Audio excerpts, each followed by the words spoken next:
United Southampton preview. Varane due to make first debut. And Jadon Sancho first start too. I know Hassan Hutel still burns. I know Hassan Hutel still feels the after effects of 9-0. And look who you went and signed still.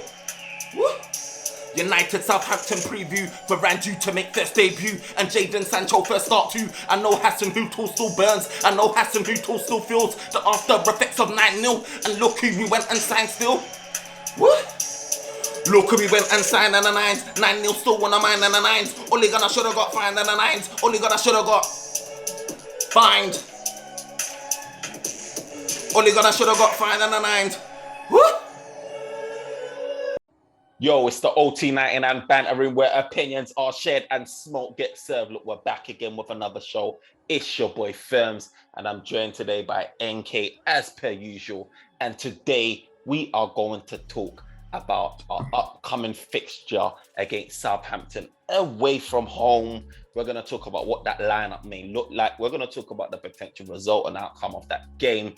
Look, but before we get into that, there's a few topics that we've got to uncover, touch on. Certain outgoings of the club, you know, Andreas Pereira, we've got Brandon Williams, we've got this new guy that we're even linked to actually. So potential incomings, which is the Monaco defensive midfielder. I need a minute to say his name, but I'll get onto that later. I think it's something to do, what's it called? Yeah, I'll get onto that later. And who else is the potential outgoings anyway? Let me just finish off because there was Brandon Williams wanted to talk about. There's Lingard, sorry, that was it. And then there's Andreas Pereira. So let's get started with Andreas Pereira. So today, I read news on, Fabrizio, I don't know when he confirmed it, but he said, the tweet came out saying Andreas Pereira joins Flamengo, paperwork signed and done, deal confirmed, €1 million loan fee and Manchester United buy option for €15 million and salary to be shared until June 2022. This is always the issue with Man United.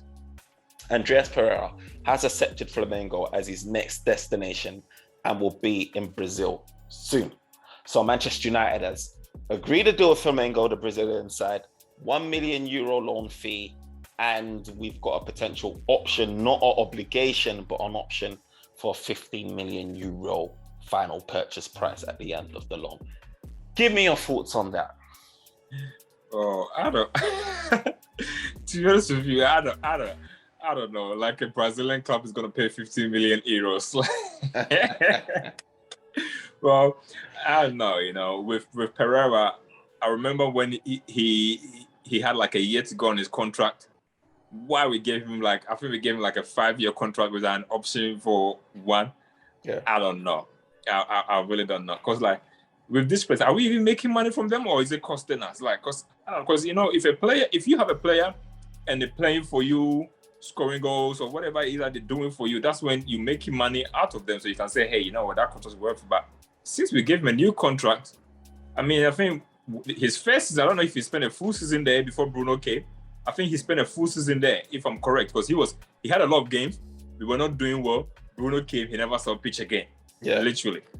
And then since then, he's been on so many different loans. So I don't really know the benefit of what he gave to Man United. Maybe pre-season, he kind of come in there just to kind of get his fitness and then he just go. And even him as a player too, I'm sure it's going to be a torture too because he's always moving from one place to one place to one place. He's young, so it doesn't really affect him to settling and stuff like that. But yeah, I don't know. We need to find a permanent solution for him because, this loan, I don't see what's going to change. He's going to go there and then he's going to come back. I don't see him going to Flamengo to be like a star player there and everything. Place like that, it just go downhill. There's no up for them. So either we just say, hey, you know what, just pay £1 per week until that 50 million, spread over 50 years or so. But I really nobody really care, to be honest. It's stressful, isn't it? Because you hear that news, but you can't really get excited over that news. Andreas Pereira's wages is not massive when you're talking about the Premier League. So it's roughly around the 50k region per week. But we know that there's not a lot of money floating around in Brazilian league football. So for them, that's probably quite a lot of money. Hence the reason why we've got to share it. So we've cut the wages in half now. 25k we're going to be paying. And then, he's going to do his season-long loan. But like you said, I don't feel like Flamengo at the end of the season is going to be like, you know what, we love him, but, you know, and here's your 50 million euros. I feel like it's going to be a struggle for Flamengo to come up with that cash personally, especially in light of COVID and teams trying to recover and stuff. But for me, it's just like this. Manchester United, when it comes to outgoings, has always been an issue. Pereira has already been on loan to Lazio. Do you know what I mean? He came right back to us. If Lazio wasn't willing to do any deal for him, I don't see how Flamengo is going to be doing any deal for him. Right. You know what I mean? It just seems that we keep loaning out these players and we're not getting any. We're not seeing nothing at the end of it. We're not doing the right loan, bro. We're not doing the right loan. Like, why can we not send Pereira? Like, the thing is, what is the goal of the loan? Is the goal of the loan for him to go get experience and come to United and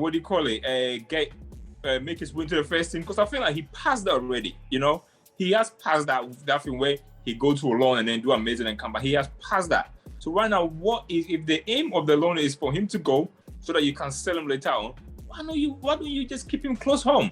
Give him to the championship player. If he go to the Champions League and make like 10 assists, a championship team can pay 10 million for him. You know, send him to like your Swansea and them kind of a team that kind of a push for the Premiership. If you bring them to the Premiership, who's to say they're not gonna try to pay that 10 million? What's he gonna do in Brazil? Them man don't have money there. Like, it's just ridiculous. And we do the same thing. It's like even that guy Perlistri that we sent to like Spain. What are we sending him to Spain for? You know, you got a guy who English is not good. You want him to, if his future is in Man United, you want him to be just good. Well, keep him somewhere that you know the football is very physical. He can learn the language and he can get used to the culture too. Because you're going to send him to a second loan. He's going to come back. Physically, he's not going to be up to the Premiership standard. Language too is not going to be good too. And then it's just like back to like another loan. By the time you know, 5 years is up and this guy hasn't learned nothing. Literally haven't learned nothing. I genuinely think it's down to the lack of interest. I mean, it's either the lack of interest in these players, right? Palestri and and Pereira, or it's like the demands of what we're stipulating for these teams to support with and pay. It's just maybe they're seeing it as, I don't know if it's maybe the loan fee that they think being put off by, or naturally Man United players seem to have higher wages anyway, but there's something about it. It's either that or they're just looking at Man United thinking, you know, they're not taking us serious and let's just loan out these guys. Because for me, I look at deals. You know, you look at Joe Willock, you know, that got purchased, you know, good money, 25 million or whatever like that, included add-ons or whatever that final package deal was. I'm looking at that thinking, wow, yeah, he's a youngster. Yeah, he's got age on his side, but Andreas Pereira is a youngster. He's got age on his side. Andreas Pereira can do just as a good job in the Premier League for a team like Newcastle, you know what I mean, than what Joe Willock can do. And Joe Willock, he's got a few goals. He got 6 goals, whatever, but is that sustainable? Can you see him scoring season in, season out? No, he's not. But then he played a good 6-month period that got Arsenal that kind of a money.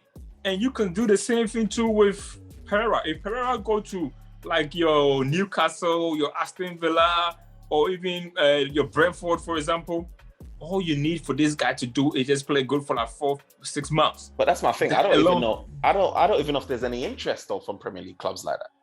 Well, I'm sure there is. But I'm sure there is. But it's just United maybe setting up a high loan fee or maybe trying to do. Bro, don't try to tell me that there will not be anything, because Pereira, you saw the kind of like goal that you saw. So don't tell me that none of this Premiership team will not want to take him on loan. They will want to take him on loan. Maybe they just not willing to kind of like pay the kind of like wages that Man United wanted to share with the loan fee, or maybe it's to do with like agreement to say, hey, you know, can we agree on like the number of games? Can you guarantee him like game time? Because bro, I'm sorry, but a player like him, he's better than a lot of like, I mean, he can get into a lot of the teams below. He'll be get to the Arsenal team, bro. Bro, that guy will be a regular starter. Not to say like a guaranteed first team, but he'll be a regular starter for a lot of the Premier League team, like the bottom half Premier League team.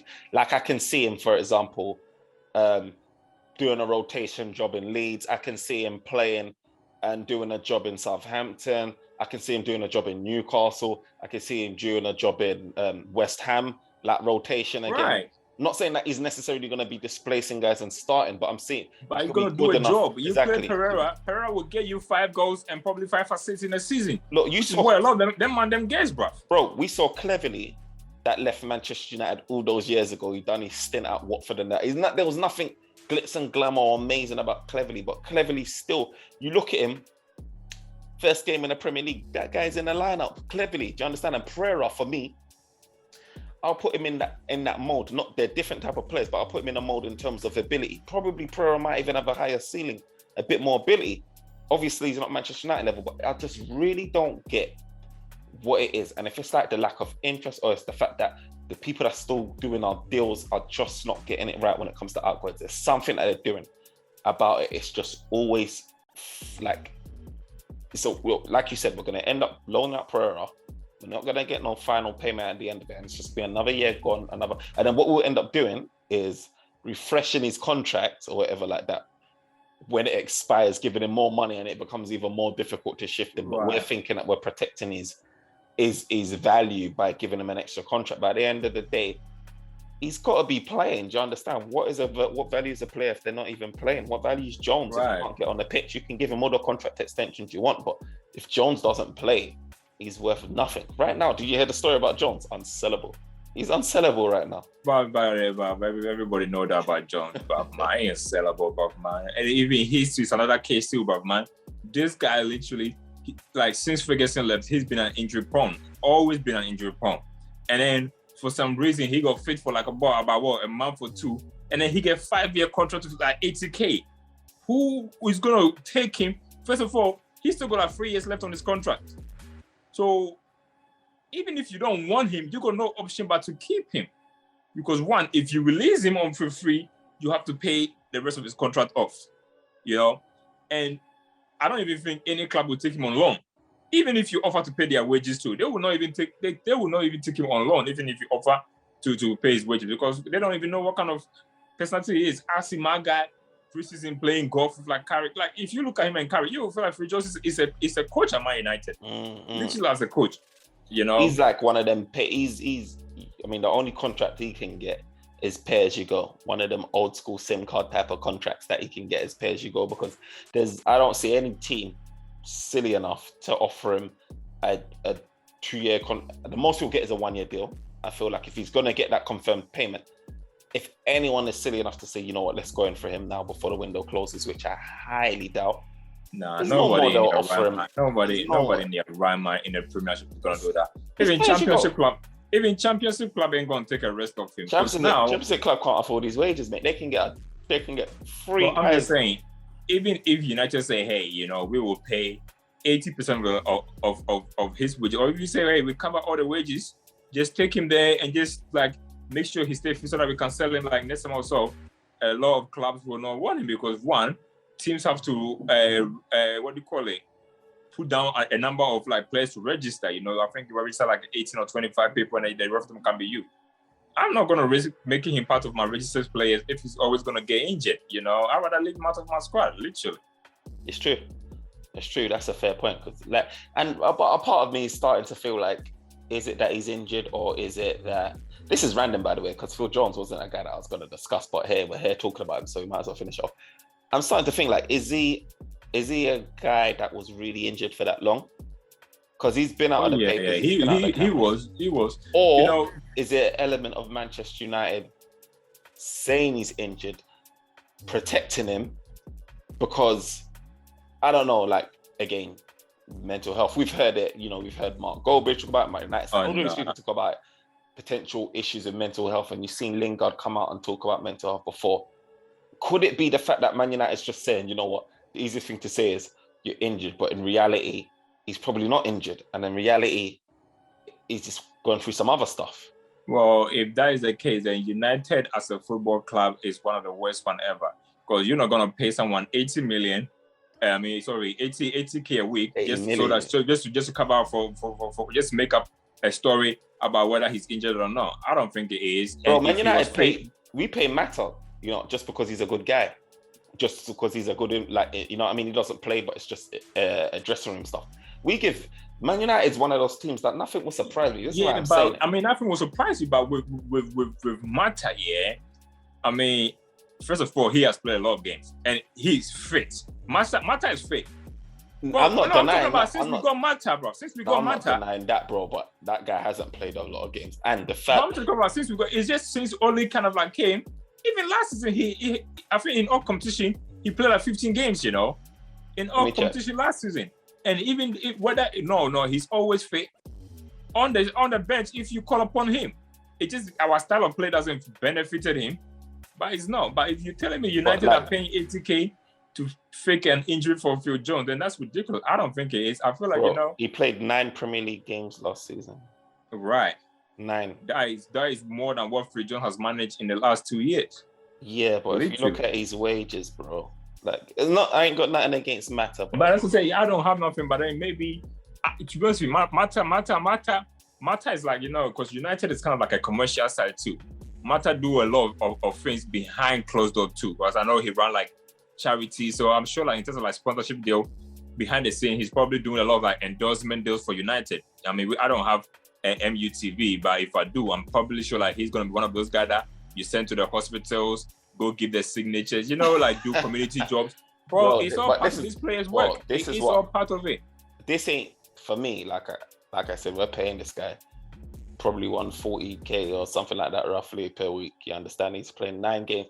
Like, that's a lot of money, bro. Do you understand? Like, you're talking about 140. You know what I mean? Like, Man United are not ruthless again. And the thing is what I'm saying. If we're doing things like that and making excuses for these guys, I'm not surprised why we're offering Phil Jones the contracts we're offering. I'm not surprised that Lingard's getting the contract, getting his contract extension that he did previously when he got all those years. 5 year. I think who gave him that mad contract? Was it Van Gaal or someone like that? Gave him a crazy. I don't even know who it was again. Gave him that contract extension. Look, I'm not. Or was it Oli? I don't know. But I'm not surprised, because at the end of the day, Man United is not ruthless enough. Man United is not serious. Man United really are like a team that says, you know what?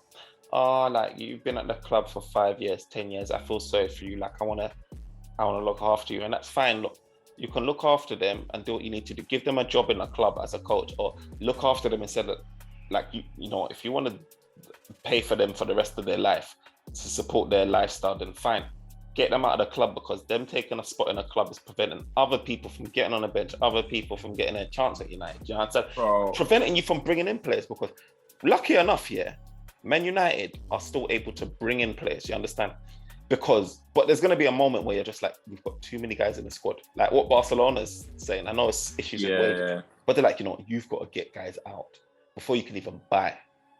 But you know what? I just even thought about something, and I feel like Man United probably got like life insurance or signed against this place or something, bro. I'm sure even with I'm sure they're making money from just getting injured because from like insurance or something, bro, man. Because it don't make sense. Even look at our goalkeeper Romero. That guy wanted to leave last summer, which some clubs even offer money to take him, but United blocked the move. Even though we had 3 goalkeepers, even if you pull Grant, they blocked the move only for him to leave on the free this season. Like, even his wife came and then he was talking about what United did was bad because they blocked his move. Like, why block a move for a guy that someone can, even if they pay 2 million, that's no money. But yet they blocked the move. Why block the move? He didn't even play a single game last season. Yet, for some reason, we blocked him from leaving. I really don't understand it. I really don't understand it, and that's just frustrations that Man United fans experience. I know that it sounds weird because you brought in 2 world-class type guys, or arguably 2 world-class guys. Sancho still to be determined, but it's just like when you're close to the detail as a Man United fan and see our history of outgoings, it's just very difficult to be like, great window. But let's move on anyway. So Lingard, we touched on him. So Lingard's another guy that's been linked with West Ham. He was on loan with them last season. He had a wicked second half of the season. He actually got West Ham European football. He carried them. He was such an attacking threat. He played with freedom. He played in a style that he really likes and enjoys. He played behind the striker, and that's something that he's never really been able to do at a consistent basis at Manchester United. So he done that at West Ham, and we all got to see him enjoy himself, him enjoy football again, him like bag goals and be the player that we all know he can be. Like Lingard is he's a decent player. Now, obviously, now he's back at Manchester United. Manchester United is saying, you know what? We're happy to sell this guy, but this is our stipulation. We want £25 million. You can have him. West Ham have come out and said, you know, we really want him, but the ball's in our hands. Now, my viewpoint in it is like, what do you mean the viewpoint's in the power's in our hands? We said that we're happy to sell him and we want 25 million. Like, what's wrong with that? And I really do feel like 25 million for Lingard that got you into European football, carried you, is a fair price. And he's 28. And if you look at it like that, if we're talking about back in the past, you know what I mean? Like 5, 6, 7, 8 years ago, whatever like that, people, or even further, you're looking at it like 28 is too old. This day and age now, 28 is young. Do you understand? We're looking at Harry Kane, that's 27 or whatever like now, going for 150 million euros potentially. We're looking at Lewandowski. The news came out and Bayern Munich slapped on 100 million on his head. Do you know what I mean? Like players are now playing longer. Lukaku, he's what? How old is Lukaku now? What, 28? Probably around it as well. He just went for 100 million. Like the game's changing now in a sense where people are playing longer and that price is being associated. There's not that much quality out there like that, Prem proven especially. People are paying the price as well just for that. And people are paying price also for quality. And players are looking after themselves. They can play longer. Man United, you can see we went for Varane. I know we didn't pay that type of money, but you know, it's just, I know actually Varane, that's a poor example because he's not really that old for a centre back. But do you understand my drift? Like players are still going for higher prices at their age. What's your views on it? Do you feel like it's Man United price and Lingard out of a deal? Or do you feel, you know, that West Ham have a fair point? That is, you know, what am I saying? Yeah, we pricing them out of a deal. Are we right in saying that, you know, 25 million is the right price? Like, what's your views on the Lingard? You know what? This whole thing, it just makes me laugh when people say like, "Oh, Man United have put 25 million on just Lingard," because United ain't put no damn price on United just Lingard. They are probably told West Ham like, "We ain't selling that guy." Seriously. But you think we want to keep him? You think I'm pretty sure. Look, I am pretty sure the conversation have never been to just Lingard. I love. We are looking to move on this season. There have never been that conversation with Lingard. You know, Lingard came back, and this is exactly the conversation that they had with Lingard. And people forget that Lingard got a year left on his contract too, which United are going to just offer him one too. It's just like this: you went on loan, you done amazing, and if you come this season, and then you work as hard you worked at that, you will get game time. Because Oli is one of those ones where he's not going to tell you straight like, hey, you know what? There's no space for you here. He is going to tell him that keep up that hard work that you went on West Ham and you will break into the team. That's like, if you look at it realistically, though, with our attacking threat, would you believe that as Lingard? Like, think about it like, do you feel like Oli is telling the truth in that sense that he really wants to keep him? And two, if you was Lingard, would you even believe that? Because if you look at our attacking lineup now, bro, this is a thing about, bro, Lingard, and this is the thing. Lingard, look at the attacking lineup here. Even when everybody's fit, he knows this. Even if everybody's fit, I can get like that 20 minutes to come on as a sub to just do it. And if worst case scenario, if I sign a contract, worst case scenario, I can go on loan like I did with West Ham. Like when the World Cup is coming for England, just what do you call it? Put in a form for like 6 months and maybe force my way into the England squad. Because let's face it, if he go to play for West Ham, he's not going there because he want to get game time. He's only going there for the England national team, nothing more. You know, first of all, if you're in his shoes, you see all this squad. Look at the squad that United are putting together. Literally, he's thinking to myself, I want to win the Premier League, and with the team that United are putting on there, squad player or not, this is my best chance to be part of a Premiership winning team. What's he gonna go do at West Ham? Literally, West Ham ain't winning. Yeah, it's the ambition though, because like you said, World Cup's already around the corner.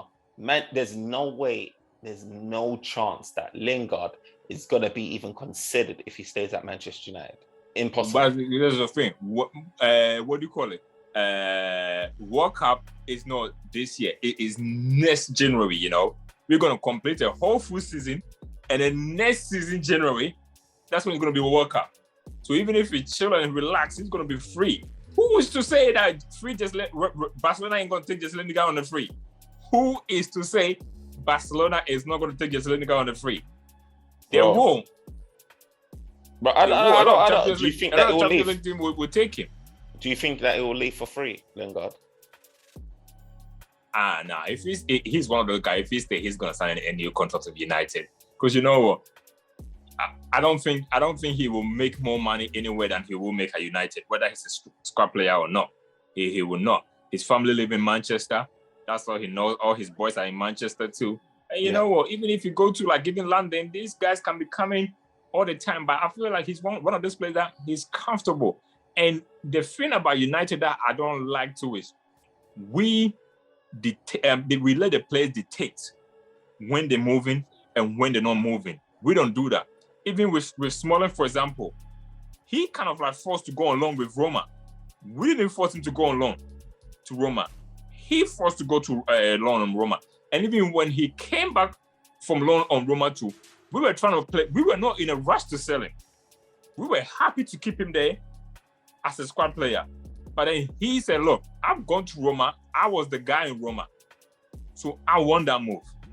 And that's how he forced the move to go there. We were not rushing him to do nothing at all. You know what? I genuinely feel this. Teams don't respect Manchester United when it comes to the transfer market. I genuinely feel that. I feel like the reason why Manchester United is being so stubborn and saying, you know what, I'm keeping him, I'm keeping this player, I'm keeping that player, is because we're not getting the money that we feel that we should be getting for these players. So all we keep doing here is keeping these guys hoarding, and then giving these guys new contracts so that they don't walk away for free. I genuinely believe that. I really do feel like if Man United got offered the money that we wanted for Smalling from the get-go, he would have been gone in a heartbeat. I really feel like, even with Lingard, right, I genuinely feel if Man United, if they came to Manchester United and said, you know what, here's even 20 million, right, Manchester United would do the deal. But I bet you West Ham's probably making some silly proposal that is just probably well below par. Yeah, but then see, this is the difference. There's a difference when you are selling, and this is just for free anyway. If you tell me right now, like, hey, NK, I got a PS5 and I'm trying to sell my PS5 because things are really tough for me, so I want to get rid of PS5. Bro, I come and say, okay, like, can I give you 50 pounds or can I give you 100 pounds for it? Yeah. Because I know you desperately need the money. Or even if I know you want to get rid of that PlayStation, and eventually, even if I don't buy it, you're going to sell it. So when this club know that you are desperate to get rid of a player, they will play a poker game to see who's going to blink first. Like, do you want to keep him there and pay his wages, or do you rather let us take him for the cheapest amount that we can get? Because either way, they feel like they're doing Man United a favor, because they got a player that they're not going to use and they're still going to pay it. So they feel like even if we give you 5 million and take his wages off you, we are doing you a favor because we are taking that cost off your books, you know? And then United probably going to say, no, that's too cheap. But who are you to say it's cheap when even if you keep them, this guy is of no value to you, you know? And that's why this club kind of like counts. Look at, what do you call it? Tammy Abraham of Chelsea. From last season, Chelsea decided that he is not using him. I mean, Werner wasn't scoring goals, but the guy said, look, I don't need you. Like, the way I'm playing, you're not going to fit into that. He's young too. He was scoring goals already. Just like how then the guy scored goals at West Ham too. But they made it in a way that they told this guy that I don't want you. So Chelsea didn't even have to go there to look for clubs for him. His agent went out there to go look for a club for him. Because remember, Tammy got a new contract, you know, when Lampard was there. He got a new contract, so he can be chilling too. If Chelsea just told him like, hey, you know what, maybe we're just going to use as a squad player. He's not going nowhere. He didn't even want to go to Roma because Roma accepted a contract and he told Roma that he need to think about that. But he knew that if he sit there, he ain't getting even a single minute of football. And his agent has been around looking for club. You know, when your agents, you play Football Manager, you know, when you'll be there and then you get a message and then agents are offering their players to you. That's what these guys are doing. But in Lingard's case, because United have told him like, hey, you know what? Just relax. We're going to give you a new contract. His agents ain't doing nothing, bro. His agents say, hey, you know what? We're just going to see what they're going to offer us. Literally. The thing is with Lingard, he's in a position where he's gone down to the last year of his contract. He knows that regardless if he moves, he could still go to the same West Ham who you don't mind playing for. And he will be getting even more money, bigger wages because he's going on a free. Not really. And he's gonna get the same money. West Ham ain't gonna pay. Let the guys on like 120 a week, you know. West Ham ain't paying more than that. Bro, it's either that. Look, this is the same West Ham that's probably willing to pay, I don't know, 15 million or whatever it is. Look, you just put that into wages for a few years and that covers you. You understand? Look, Lingard will get more money if he leaves for free. And if it's West Ham, they'll pay it. They'll pay it because they know the quality guy is and they know that they're getting him for free. So even if it is just a little boost, they'll give it to him. And the thing is, he's not in no rush. If you wait for one more year, there's no guarantee he's going to go to West Ham because West Ham ain't going to be in Europe. No one knows. You know, club like West Ham, they just go up and down. So in a way, I don't even blame just letting the guy for not even wanting to go there too because you just never know when they're going to finish. Today, they might be good. That's Tomorrow, the thing. They're going to be in a relegation fight. And this is why West Ham want to get him now, right? This is why they want to get him because they know that this position may not be the same. They're in Europe. They've got a chance to, you know, fight for, I don't know, Europa League, whatever like that. They've got Lingard. He boosts their chances of actually getting any type of success, even though it's probably slim. But if you wait, Lingard has options to go. Most clubs that will be after him. And when you're free, most clubs are going to be trying to be after you anyway. So he could be ending but you know what? Europe. The thing about just Lingard too is if you have looked at a lot of like the United fan base, they want just Lingard to go. And we don't want him to go because we don't feel like he's a good player. The only reason why, because you know what? If United if United went to buy Declan Rice from West Ham, ain't nobody here, me and you will not be talking about whether Lingard go or not. We will be happy to keep him there. Because let's face it, Lingard is better than Daniel James. I'd rather have Lingard in my team than Daniel James because they're both workaholic. Lingard will track back, will press, just like how James is going to do. But the difference with Lingard is if he get a chance, he is more likely to bury it than Daniel James. The only reason why we are just so focused on Lingard to go is that we feel like out of the players that are more likely to leave, he is one of the ones that can generate more money, which we feel like if we get that 25 million, because we've been told that we need to sell to buy. So we feel like in order for us to get a defensive midfielder, we have to sell Lingard to make money in order to get that. And I feel like that's why we are so focused on trying to get him out. Because if it's not about that, then a lot of players are going to say, hey, you know what?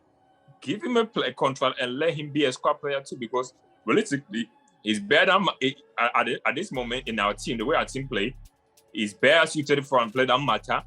He's better suited than Daniel James in terms of our thing. So you rather say, hey, you know what? Sell James. Why are we not having the same energy trying to sell James? You know, than Lingard. That's the thing, because that's the thing, and I don't know what it is, but Oli just seems to have this love for Dan James. He just seems to have this trust for Dan James. To be fair, when you mentioned it, who would I rather have, Dan James or Lingard playing out wide?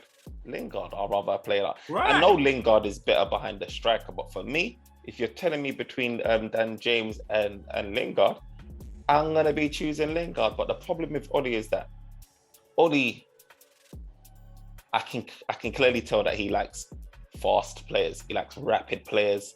He likes guys that... Hey, Lingard is fast, you know. Lift you off your seat. Lingard's not slow, do you understand? I know this. He's not slow. And then, but I'm just thinking like, you know what, Lingard would, just thinking about it, yeah, I'm not even going to argue the case. Lingard would do so much better out wide than Dan James for me. I can see the counter-attack. I remember when we battered Arsenal where Lingard was all over them, doing the Millie walk on team. Like, yeah, that was lovely. Bro, that's what I'm trying to tell you. But my point is this. Lingard's been at Manchester United for a very long time. People know what they're getting with Lingard in the Premier League, you understand? Why we're debating about 25 million is very surprising for me. For me, you can even structure a deal, and I'm sure Manchester United, I'm not part of the team that does deals, but I'm pretty sure if you wanted to structure a deal where you're doing it over a number of years, you're doing a deal which includes add-ons, which takes up to 25 million. There's something that can be done. Oh, like West Ham know that this guy's on his last year of his contract, and they're taking a piss because they know that there's not many other suitors that Lingard at this minute and moment in time clubs that he'll rather want to go to. Well, it's not even that. Like, look, and this is where Lingard is 28. I feel like Lingard and Varane are the same age, if I'm not mistaken. Maybe Varane might be older than him, or no, I'm not sure, but they are around the same age, 28, you know. And Varane was saying 1 year left on his contract. Lingard to same thing too. Varane, look at Varane's CV, world class, you know. Lingard ain't even world class. Varane went for what? 34 million spread across installment payment. And you telling, and that's a whole big club like United, yeah, who apparently got money, paid 34 million, yeah, for that kind of a guy. And you telling West Ham that don't have money to come and pay a 28-year-old who got 1 year left to his contract to pay 25 million. Bro, Danny Ings, he didn't have 1 year left. I'm not sure how much years he had, but he went for 30 million. Do you understand? And he played week in, week out. He was bunking goals. He ain't got a year left on his contract. How do you explain? And by the way, Southampton didn't want to sell him.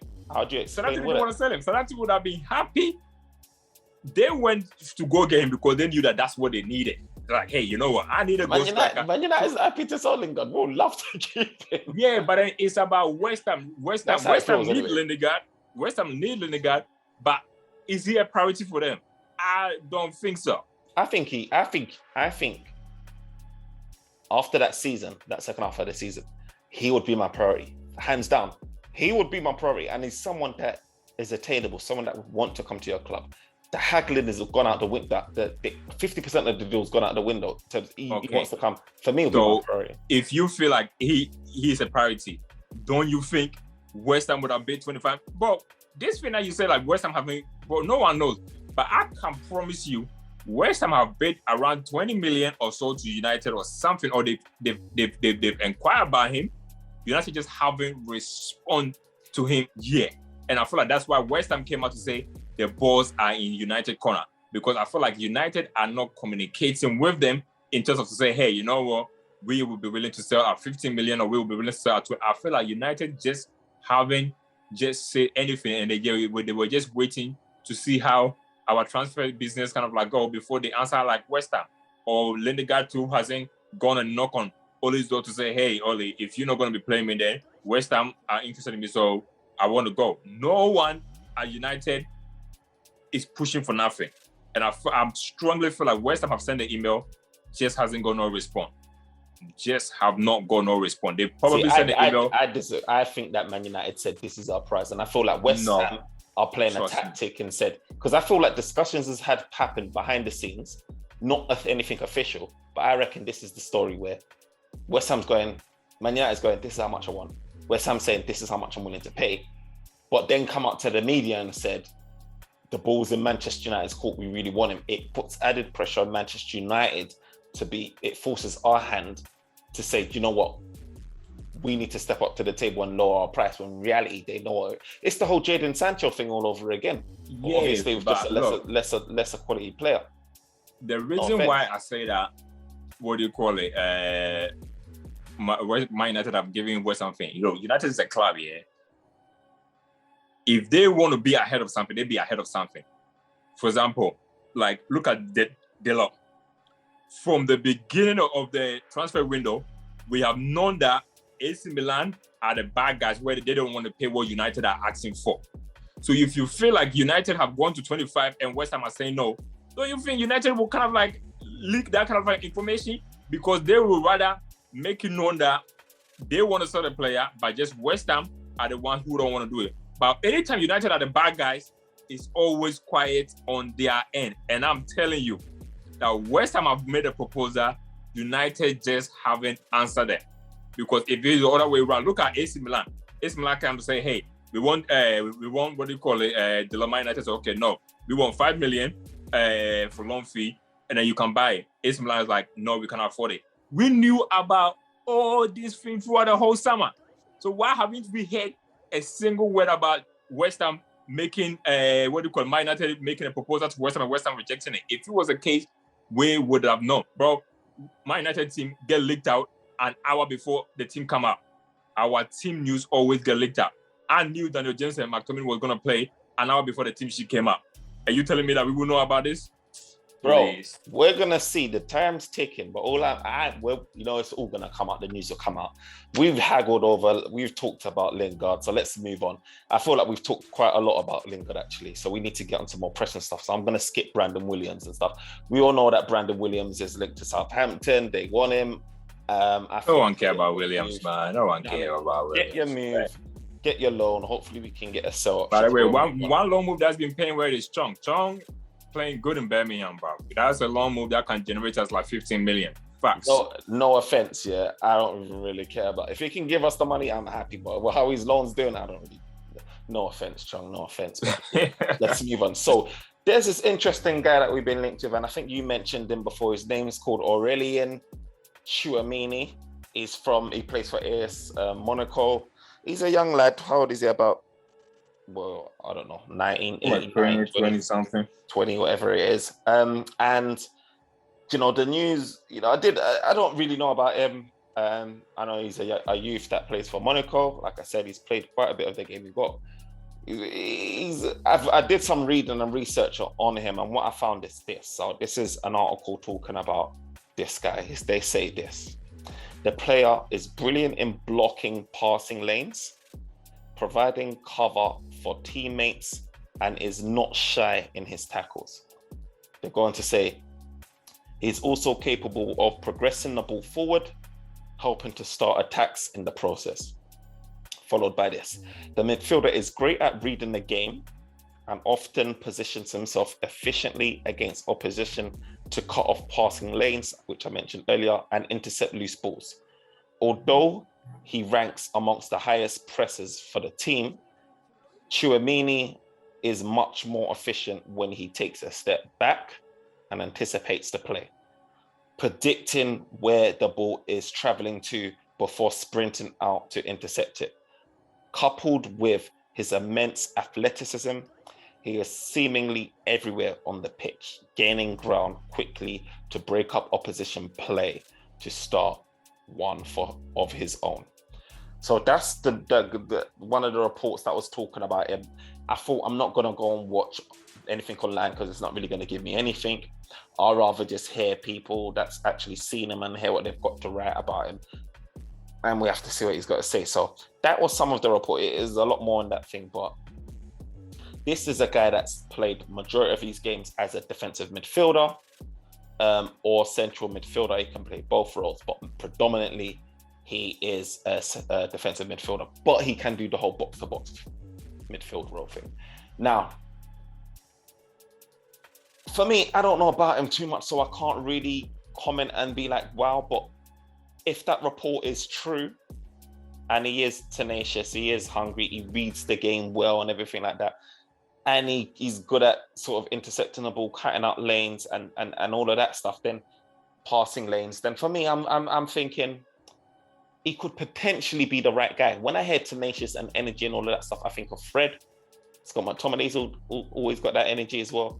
But then when I'm hearing about, understanding, the play, positioning and stuff, I'm thinking that's not necessarily what we've got in the midfield. We've got that in Matic, but it's just not tenacious like that. But we haven't really got that positioning and from Scott McTominay or Fred. But what we have got from them is the work ethic. So it kind of covers it mitigates for that sort of thing.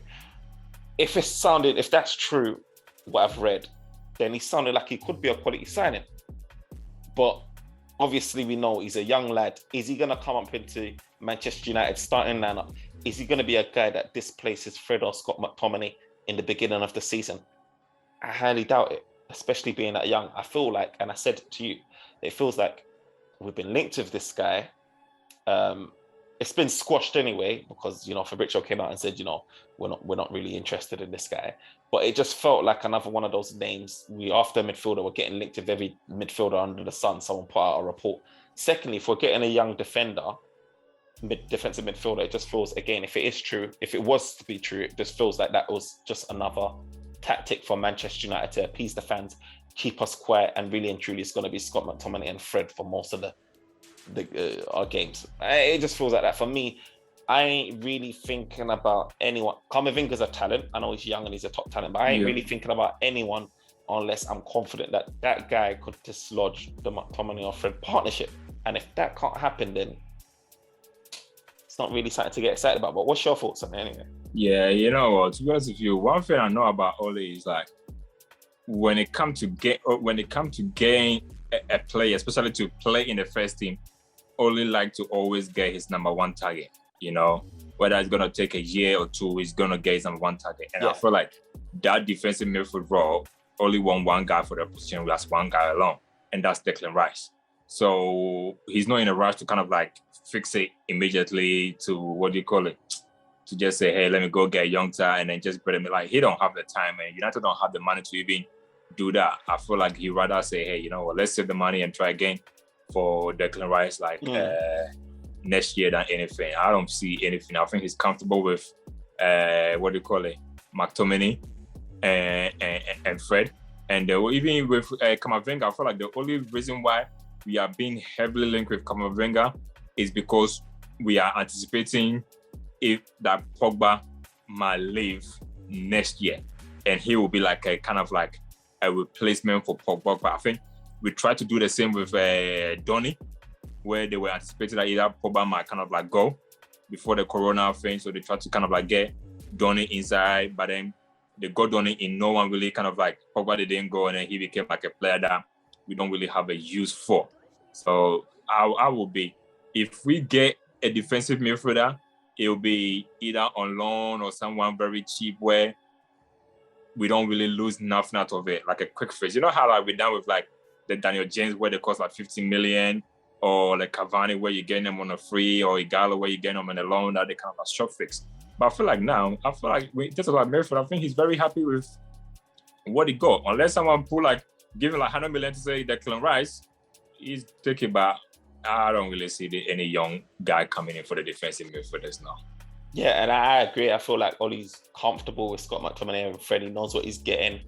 And to be honest, like, obviously Leeds is an open team. They attack. So we had fun in that game. Do you know what I mean? They're suited to that type of play anyway. The high energy, defensive, combative midfielders in Scott McTominay and Fred. So they usually look good in games like that. But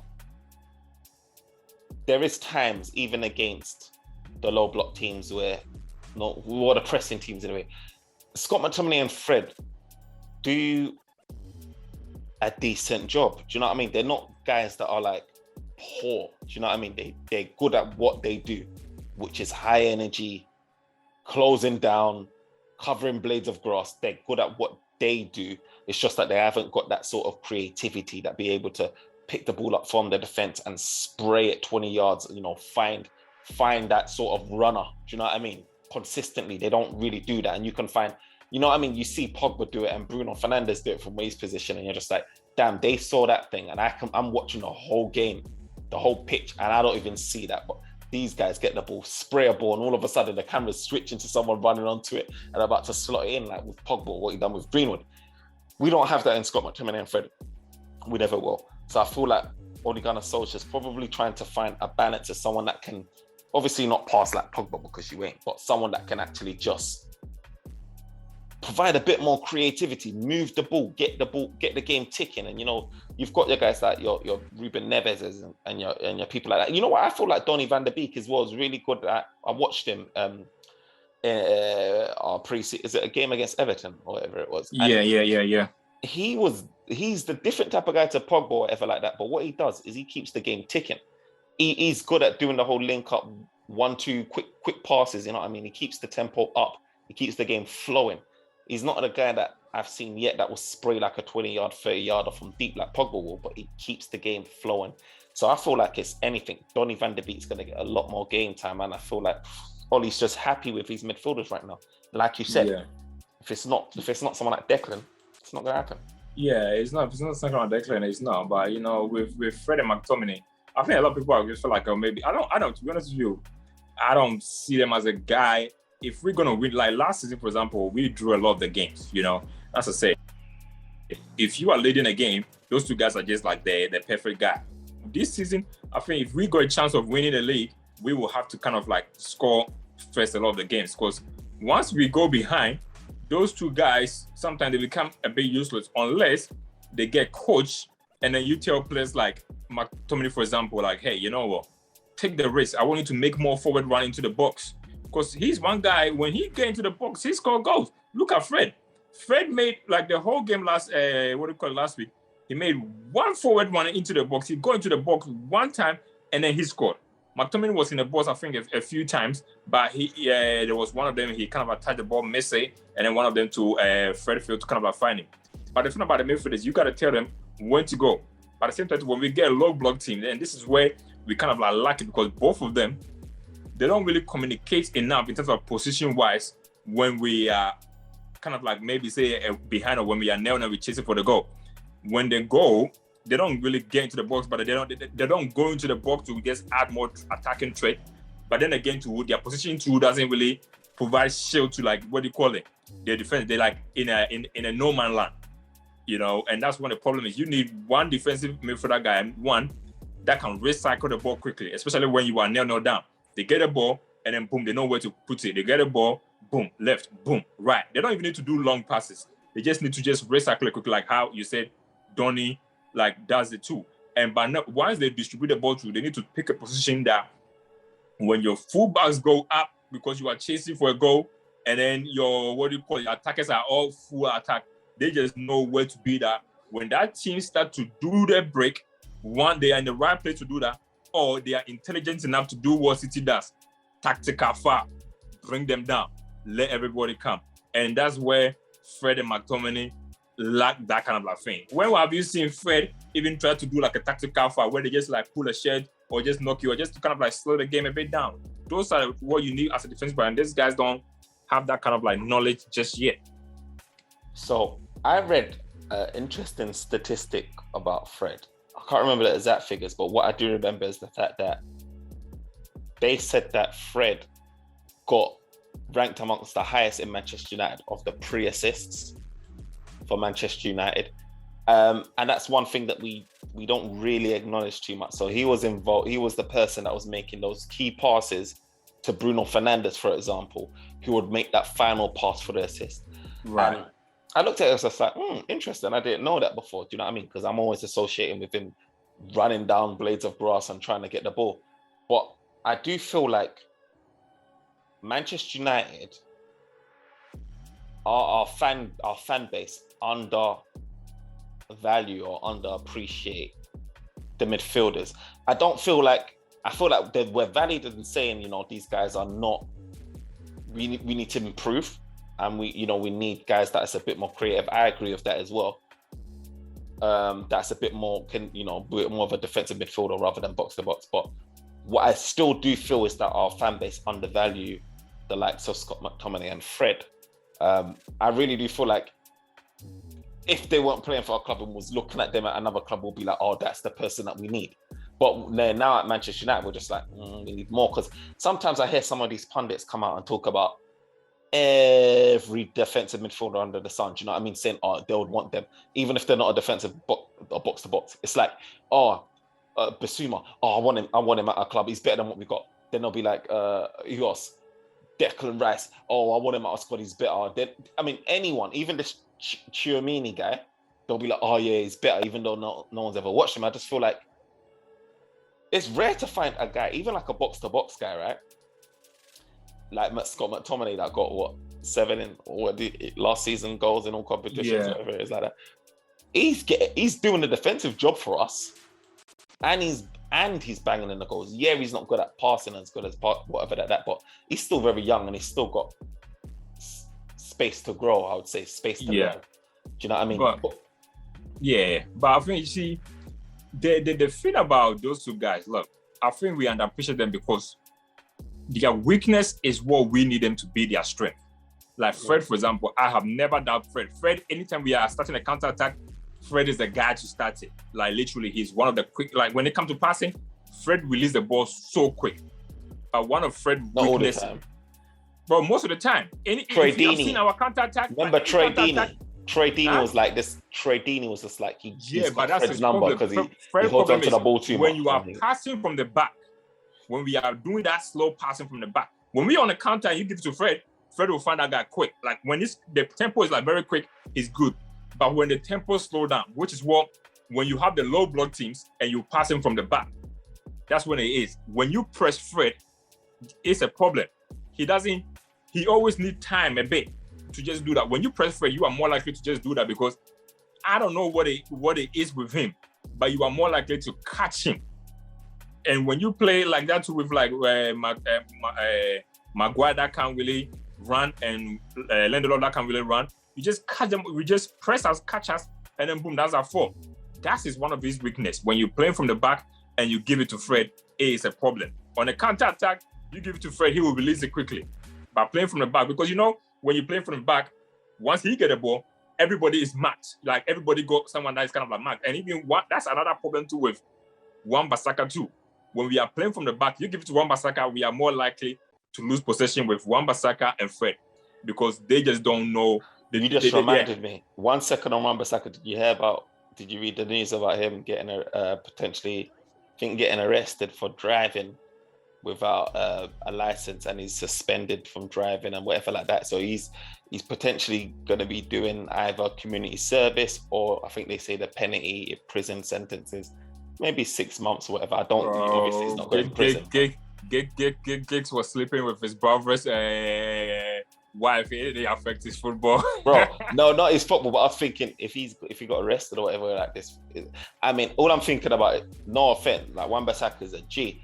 You know what I mean? But it's just like, when I seen that him getting involved with police and stuff, I'm thinking, is it going to be an issue for him playing on Sunday? Because like I say, Manchester United, right? I feel like we really do underappreciate the fact that we need right back cover. And I've been saying this to the cows come home. I don't believe in Delo and his defensive abilities, bro.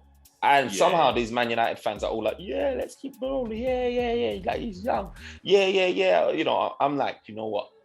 Bring me Trippier. I don't give a toss. Give me Trippier because Delo, I've seen him. I know what he's about. I don't want him to grow and learn at Manchester United because that'll be a gruesome process. You understand?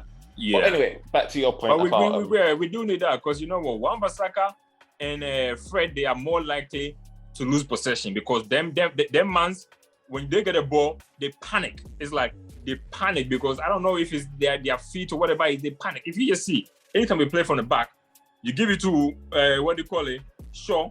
Shaw will find a way to give it to the next kind of like guy. Give it to Wan-Bissaka, and then he will knock up a pass that it just on header. So that's like their weakness. Even with Fred too.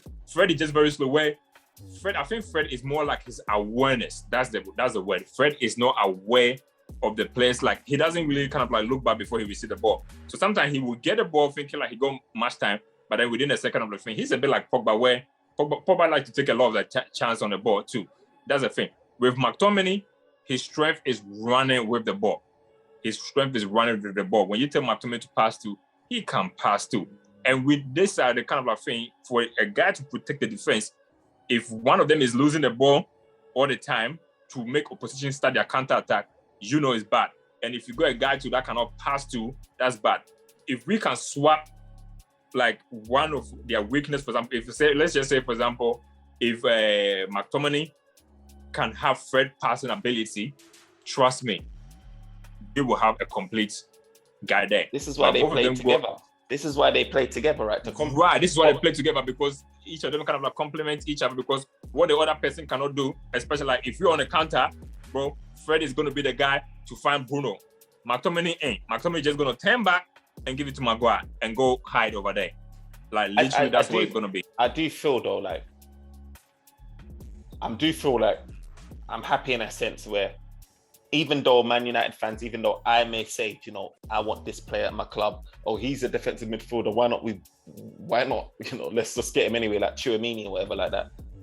Or Basuma or whoever it is, I'm still happy in the fact that Oli is not just going in for any player that he can, because he can get the likes of these guys. He's going in for the players that he wants, the ones that he classes as number one. And there'll be no excuse at the end of the day, right? If Oli now leaves or gets fired or if he wins, there'll be no excuses given himself. He's saying, this is what I want.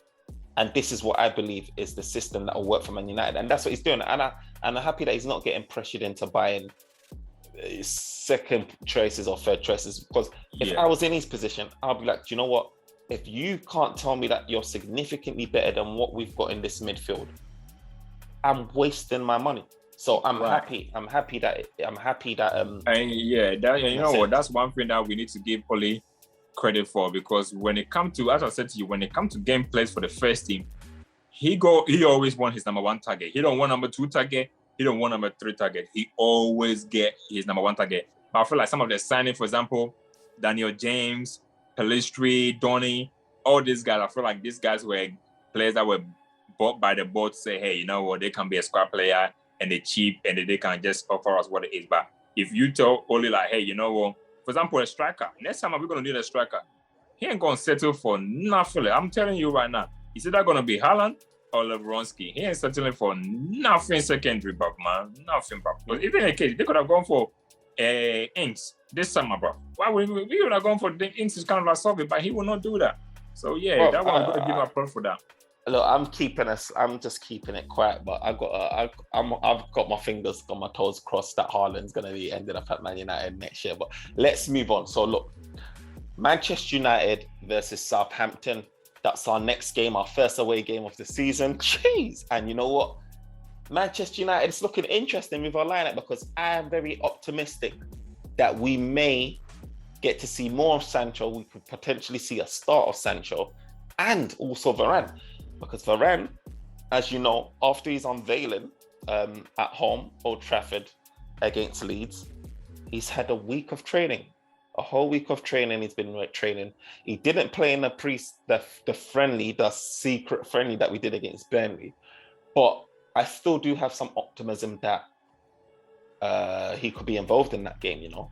So especially with a week of training, I feel like, yeah, we could see some surprises. That's what I'm saying. If he doesn't start against Southampton, I'm 100% sure he's gonna start in our next fixture, whoever that is. I can't remember, but I know that against Southampton, I've just got, it's 50-50. I won't be surprised if he's in the starting lineup, put it that way. So we could see a potential lineup of Luke Shaw, Maguire, Varane, Aaron Wan-Bissaka. The midfield is always a myth. Greenwood up top. You know what I mean? It could even be the same formation that we did last season, the same team last game, and the same team that we did with Pogba on the left or whatever like that. Look, it's exciting if you slap in Sancho on the right and starting Varane. Look, I can't complain. What's your thoughts? My thought is this. I feel like I will be amazed if Daniel James start ahead of Sancho. I will be amazed because look, Daniel James, I mean, he didn't have the best of game, but even he wasn't tracking back. We didn't need him to track back against Leeds. And anytime he get a ball to, his decision making was poor. Remember one ball, like even his crossing, he don't take his time to cross, bro. He just put the ball there and hope someone is just there to kind of like get on the end of it. I think he needs to get out of the team for Sancho. Sancho had at least 20 minutes against Leeds. He had, I think, if I'm not mistaken, maybe 45 minutes against Burnley, who are a physical team. I say start him against Southampton, but man, put him in there, give him like 60 money. Because the thing about this kind of like games is, don't wait until we need these players before you bring in them on. Let them go, even if they're going to give you 60 minutes, 2-0, and then it's cruise control. Take them off and then bring James on, who is just going to come and then defend the lead. But if you start James and then you bring Sancho on, this is when we be chasing after Finn. They're not going to track back and everything like that. And this is what I think that this is what Oli has been making a mistake the whole of last season, because he starts with like his most defensive team. For example, if he starts with like Fred and then McTominay and then James, and then he's winning 1-0. These are the guys that help him track back. So why would he take James off and then bring Mata on? Because Mata ain't going to do that kind of like tracking back. Or why would he bring like Pogba into the middle? Because Pogba is not going to do that. So he always played that his defensive career so that when he get like a lead, he doesn't know how to protect it. But when you start your good attacking players, this man can go there, boom, get you a 2-goal lead, and then you can bring like James to say, hey, you know what, I got a 2-goal lead. Or you just need to come, track their fullback, because you know they're going to start committing players forward, track their fullback, stop their runs, and then that's it. Or even Fredo McTominay, you lost. You know what you're good at. You're good at protecting the defense. The two of you just go there, sit there and just do that. But once you start them and you are winning, then you just cannot make no attacking change because you're just too scared that a change might just make you draw the game. I mean, I feel like we do definitely need to be brave. But we've been telling guys like Donny to hit the gym. We've been telling guys like Greenwood to hit the gym. They are hitting the gym. They're preparing for games just like this physical Southampton team. For me, I would love to see a Scott McTominay or Fred beside Donny van de Beek even, and have Pogba on the left, and Bruno in front of Donny van de Beek and Scott McTominay or Fred, and then with your Greenwood up top and your Sancho on the right. Whether that happen, probably not. No, I would like to see that. But for me, I feel like this is a game that's where it's there to be. I heard Cavani's back in training now. He's trained for the first time. Yeah, he's back in training. He might be too soon for him to be on the bench, but he's back in training. I've heard some good news about Rashford as well, that he's doing well with his shoulder surgery, and that he could even be coming back to training sooner than we expected, and getting game time. Let the guy jump up. We just eager to just calm down Rashford. Let's tell him to heal, bro. We don't need him. We got Pogba doing 4 assists. Chill. Yeah, I mean, for us, it's very important that we get off to a good start against Southampton. We get that, that 3 points on the board, 6 points, back-to-back wins. And for me, I'm anything could happen in the league. We're playing away. How are we going to cope with those fans again? Do you know what I mean? It's going to be interesting to see how we cope with it, because we played all of last season with no fans. How are we going to react personally? Because we saw Leeds crumble with the pressure of our fans. How are we going to cope with the pressure of Southampton fans?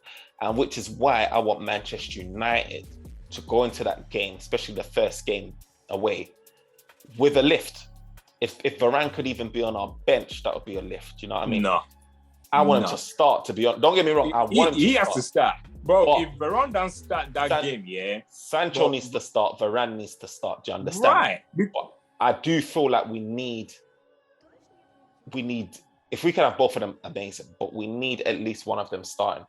We need both of them. Look, Varane is a world-class defender. Thanks. If McTominay can start and play almost like 60, 70 minutes with only 30 minutes preseason, then a World Cup winner can do that. Literally, World Cup winner. And then don't forget he had a week training. And if he's training this week, clamping guys on training, running, bro, you don't leave a world class out. Because if you're gonna leave him out against Southampton, the next game is against Wolves, which is away too. So you're gonna baby him. He's not 18 years old. Varane is not 18 years old. This is an experience. If this was Harry Maguire before, they go straight into the team. And you know what? They go this new striker, Armstrong. I saw him against Everton. Well, that guy will literally, he's very physical too. He will bully Lindelof. Against Leeds, for example, true. There was this chance that Leeds, when it was like 0-0, they crossed the ball. Lindelof was literally lost. McTominay had to come there and do a last minute. Shea Adams and them man there are just they're physical, speedy-ish type guys, strong. And we can't have Lindelof crumbling in defense like that. We can't. His name is Ferrari Varane right about now. Just take them, because these guys, they'll be studying videos of how Lindelof play. They don't know how Varane play. So you put that's an element of a surprise, They don't know, like, what is he going to do? But they know that they know that. But you know what? It's one thing watching him and it's one thing playing against him. Like, for example, they have seen Lindelof playing the Premiership from time and time again, and they're even going to saw the video there. And I told you, like, that cross, literally, it caught Lindelof by surprise. Last season too, how do we considered 2 goals from set pieces, from corner and everything too. But I'm telling you, you pull Varane inside there, that team, and then you say to yourself, we got heights. We got Maguire and Varane there, we got height, we got McTominay there, we got Pogba there. So these people, whatever happened today, they are not scoring from set piece today because we got the height present here. So they will have to find a different way to come there. And I'm sorry, but we are solid defensively too for any team. Like against Leeds, for example, it took a world to get a goal. Because if not, they were not getting no goal. Although they did miss that sitter in the last minute. They didn't miss that sitter. But I'm telling you, I'm very relaxed about Sunday. Yeah. Personally, I feel like we're going to score 3 goals. We are scoring 3 goals. We are scoring 3 goals. I'm confident as well. I'm very confident as well. And it feels almost like we're getting a set piece coach as well with Varane coming to our squad. You know, we brought in Eric Ramsey as well as the set piece coach. No, he's set piece coach. Playing from the back too has been very good too. He's also helped with playing from the back too. I want to see if he, you know, the coach has the impact, but also Varane is very vocal. And you know, when you talk about maybe defensive midfielders coming too deep, or defensive midfielders maybe being able to push up a bit further, because Varane's that type of guy that will be like, you know, like, I've got this, like, goal. Do you know what I mean? Right, go. I got it, yeah. You know, you see, like, Bayern Munich play, was it yesterday or whatever, the Super Cup? Was it yesterday? Right. Dortmund. Yeah. I just see Upamecano, like, sometimes it's just him, like, solely at the centre-back. You've got the other guys spaced out, maybe, like, 1 or 2 guys spaced out, but he's, like, commanding that centre-back space to say, you know, I've got this, you guys do your thing.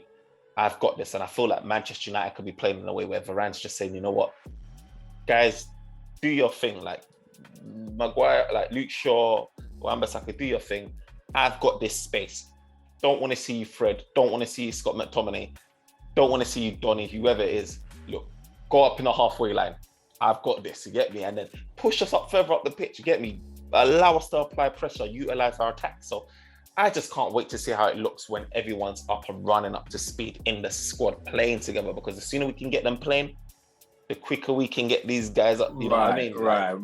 I'm just saying, like, put them on Greenwood after that performance. I know he's gonna play.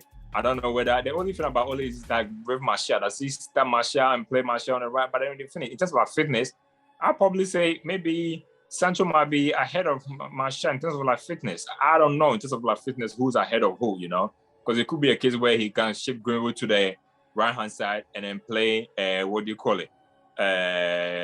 Martial up top. But one thing that we know for sure is that Daniel James, well, he got to get out of the team, and Lindelof too, because both of them are probably, I would say, our two. I mean, Lindelof play kind of like good, but this is going to be a physical kind of a team. It's an away team too.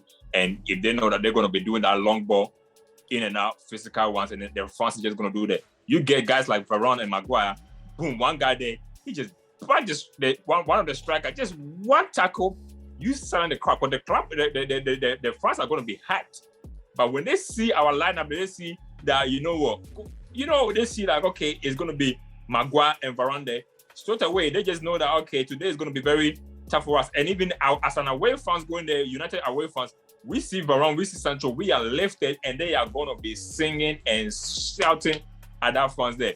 Get you one goal there, you get one goal, early one goal, and you know that you got Maguire, Varane there. You know that, you know what, these two are very experienced centre back, and they're going to be settled. Lindelof, I feel like he's always nervous all the time, regardless whether you are winning 1-0 or 2-0, but man, so I expect these two to just, we want to create a partnership. We want them to have a partnership. So if you don't play him against Southampton, when are you going to play him? Because Wolves is also going to be another tough away game. Yeah. After that, it's international break. I still play him, man. I feel like we should play him as well. It's going to come down to how they're performing in training and fitness thing. What's your scoreline before we conclude? What's the final result? What are you saying? If Varane play, I'm going for 3-0 United. Or maybe 4. 3-0. If Varane play, clean sheet. If Varane don't play and Lindelof play, I'll probably go for a 3-1. But I think a lot of people, I just feel like our win against Leeds was a fluke. But I feel like we're gonna repeat that same ruthlessness against Southampton. I really think we're gonna do that same ruthlessness too. And don't forget too, we are the away kings. You know, we're still unbeaten from the league, and we're gonna continue that too. We equal Arsenal's record. Of unbeaten away from home. Yeah, if we get that draw or win against Southampton on Sunday. Look, my prediction is, regardless of who starts, if Sancho Varane's not there, this result's still going to be 3-1. If they're there, I think it's still going to be 3-1. Yeah, I feel like it's going to end 3-1. Yeah, I feel like, you know what? I feel like this season too, with the exception of the top 4. I don't see any team keeping a clean sheet against us, you know. With the exception of the top 4, I really don't see any team keeping it. Because if you come and you defend deep against us, but we got guys that will unlock you. You know, we got Sancho, the Bruno, the Pogba. We will unlock that defense. Like, you know, or we will keep on creating chance after chance after chance. We will get in there, man. And I'm gonna make this bold prediction: if we win against Wolves, and we win against Southampton, and we win against Wolves, but we win in the league. Oh my God. We are winning the league. Trust me on that. We get 3 wins on the bounce. We are winning the league. Seriously. With City losing to Tottenham. Tottenham that lost to some shit Portuguese team there. But we are winning the league. Trust me on that. We are winning the league. I can't even deal, bro. I can't deal, bro. Well, I'm telling you, beat Southampton and Wolves and Manchester United are going to be Premiership champions. And you know what? I read some stat today on Twitter. It said that Ole Gunnar Solskjaer has never finished a position below where he finished. Finished third. When he first came, he finished, I think, fifth? And then he went to third. And then he went to second. He has never finished below before. So you know what I mean? He ain't finishing second. He ain't finishing second, my boy. Ref, he needs a red card. Ref, give him a red card. Look, nah, he ain't finishing second, bro. He ain't finishing second. Look, you know what? At the end of the day, Man United need to... I have a feeling that however their season ends, it's going to feel like Manchester United made some progress. I do feel like Manchester United is going to lift silverware this season. Whatever silverware it is, I don't know, but I do feel like we brought in Sancho, we brought in Varane. I really do feel like Manchester United is going to be celebrating on the stand. Champions League and Premiership double. Look. I'm gonna leave it there because you're gas, man. Man's trying to get that clip all over the scene. Look, this is the OT99 Banter Room. Remember to like, comment, subscribe, and support the thing. Follow on Twitter at 99 Banter Room or at 99 Banter. Instagram at OT99_ Banter Room and TikTok at OT99 Banter Room, all one word. Look, remember to like, comment, subscribe, and support the thing. Peace.